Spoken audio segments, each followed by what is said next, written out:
Hi Nathan. So I hear that you're the newest member of the A Sharp family. I am. I'm the rookie or the rookie? I don't know, what do you call it? What's the rookie? What do they call them in the police guys? It's a rookie, right? Yeah. Newbie? Newbie? Noob? Noob? You're the noob. Junior? You're the noob. Junior, yeah, maybe junior. Richard, am I the youngest person here too? You're definitely the youngest, yes. Definitely noob, rookie, you, junior, tiger, Yeah. sport, Tiger. pal, any You of call yourself those. a tiger. No, you know, like all those condescending puns that people, like names that they give you when Yeah. they Yeah. appear to be bigger than you. But you specifically want to be known as the tiger of A Sharp Studio. Right, This is hi going Nathan. terribly. Welcome. You're the tiger. So how did you actually kind of get into being production and engineer? Like, how has this been your career choice? I kind of like wung it, really, to be honest with you. I didn't really know what I wanted to do, and I went and studied audio production. Yeah. I just knew that I really liked music and I wanted to be involved in making records. So the motive was kind of, I don't know, I used to just grow up listening to records religiously and obsessing over every little facet about, you know, Yeah. what's going on in the record, who made this and why that happened and all this sort of stuff like that. And I just sort of decided one day that I want to be a part of that. I want to have something to do with that. Yeah. So I decided to go study audio production, and then I realized that I really liked it. So I sort of kicked it off from there, basically, Very cool. and just applied myself a lot. Yeah. So did you have like early influences that kind of really kicked that into the gear to go and study it? Yeah, I think like discovering bands, which I probably did a bit late, but like bands like Radiohead or something like that, where you like, you listen to the production of the record and it is its own instrument, you know what I mean? Like it's its own song within the song. There's something else there. Yeah. It's actually, it's kind of like the mix and the production and the balance and the aesthetics of the whole record is its own instrument within the track. Like it doesn't just portray the track as written, it actually creates another component.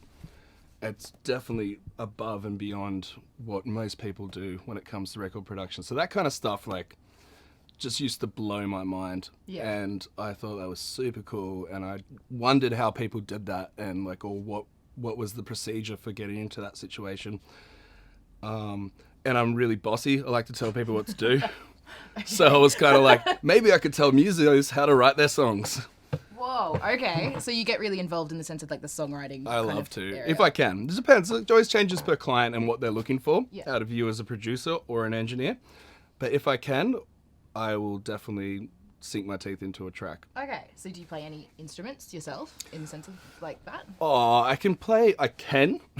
I'm going to use that word. Yes. Can play the drums and the piano and a little bit of guitar, but I would not say I'm very good at them. Okay. Enough to understand them, you know, enough to be able to sort of relate to the musician and communicate with them and know what they're trying to do and understand, which I think are three pretty essential instruments in almost any genre of music, really. Yeah. Well, There's only a handful of genres of music where those things wouldn't be components. I can't actually think of any off the top of my head No. that don't include those Even components, electronic but- music may not have real drums, you're still writing percussion. So is that kind of like important for you when you're producing or engineering, being able to kind of understand the instruments Totally. in the space? I don't think I'd be able to do what it is that I do or anyone else does if you don't really have an understanding of that instrument, Yeah. you know? Yeah. No, I can. And it could be a loose understanding too. It doesn't have to be so straightforward of like, I know exactly what those chords are or that particular method of playing is. But just to understand the idea and what value that particular instrument can bring to a certain track and how it can and cannot sound and what you favor about it yourself, and try to borrow from that and put that into the song. Okay. So do you have any like particular techniques that or tips that kind of help you when you're in the recording space that you just have as general rules? To be honest with you, I don't. Like, that was the one thing that I kind of went, I don't really know. I just kind of wing it. I know that sounds really Go unprofessional, with what but feels right. But I honestly do believe, and we were kind of laughing about this before, that everyone in the music industry is kind of winging it. And it's the deeper I go and the further I get into my career and the more people I meet, no one has any idea what they're doing. Yeah. And they're all kind of just like going off previously learnt knowledge, but still not really sure because it's so fickle. It's an art form. You can't really ground rules around it. It doesn't work like that. You know the things that you know and you apply them where they're necessary. Yeah.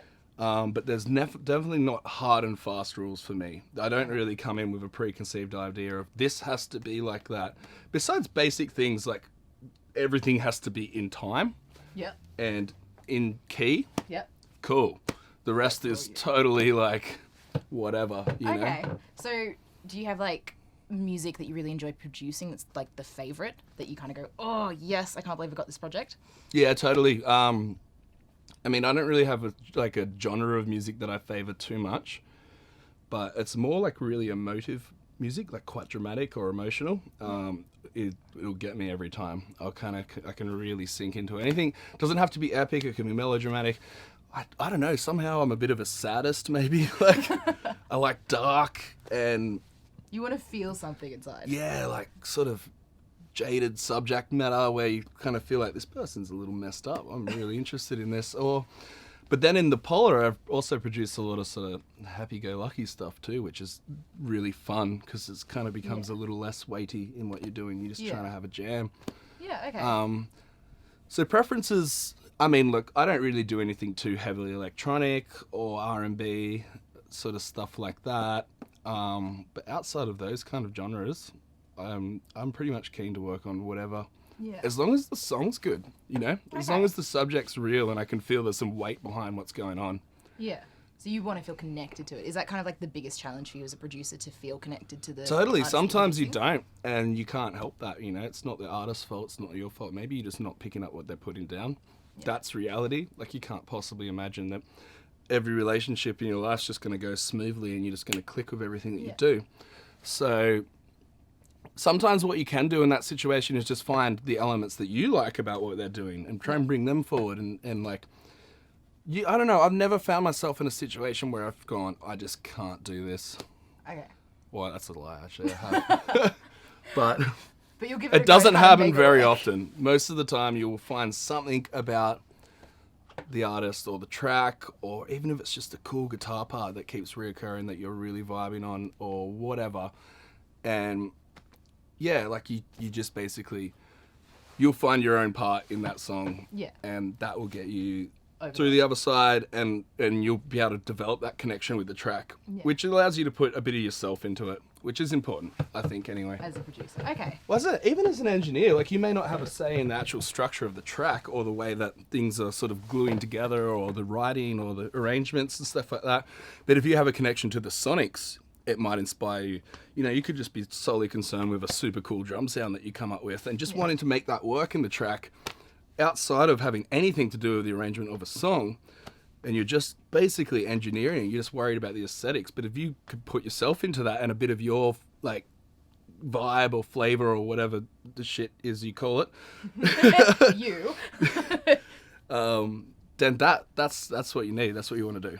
Awesome. Okay. So is there like a single thing that's been like the best decision that you've made in your life professionally so far? Oh, I mean, especially since you like. I think vibe. it's more of an ongoing decision to just constantly take risks.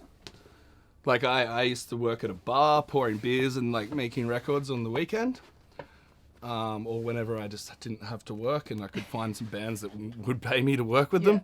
And one day I just went, nah, screw it, I'm just quitting, I'm just gonna do it. And I just went out there and I was super broke for super long, but it also gave me the motive, because I was in the deep end, Yeah. you know, to just make it happen and to do it. And then now I'm like gainfully employed record producer. So that's really cool. Like, Awesome. Okay. Well, that's really, really incredible, and it's an absolutely amazing thing that you're here at A Sharp as well. yeah. Is there like an appeal in being here at A Sharp for you? What I really like about A Sharp, besides all this completely sexy gear that's surrounding me right now, I feel like I'm in a strip club for audio nerds. You know what I I've mean? heard that passed around a bit, yeah.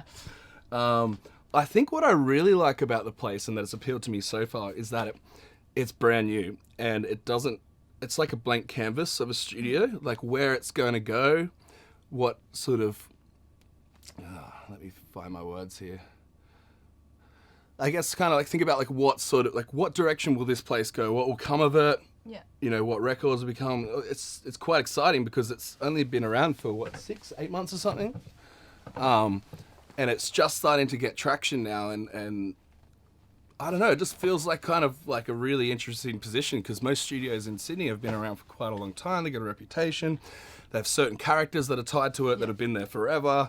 They have certain relationships with different other components of the industry where A Sharp is just like brand new and the world's your oyster kind of vibe. And just to be a part of that and to like, it's kind of exciting, you know, like just to feel like, oh, sweet, I have no idea what's going to happen with this studio and my position with this studio at all, but like there's just a great team of people here and thus far is already proven to exponentially grow, and I think it will continue, and it's really exciting to see what might happen in the future with this sort of I guess this crew of people and this space.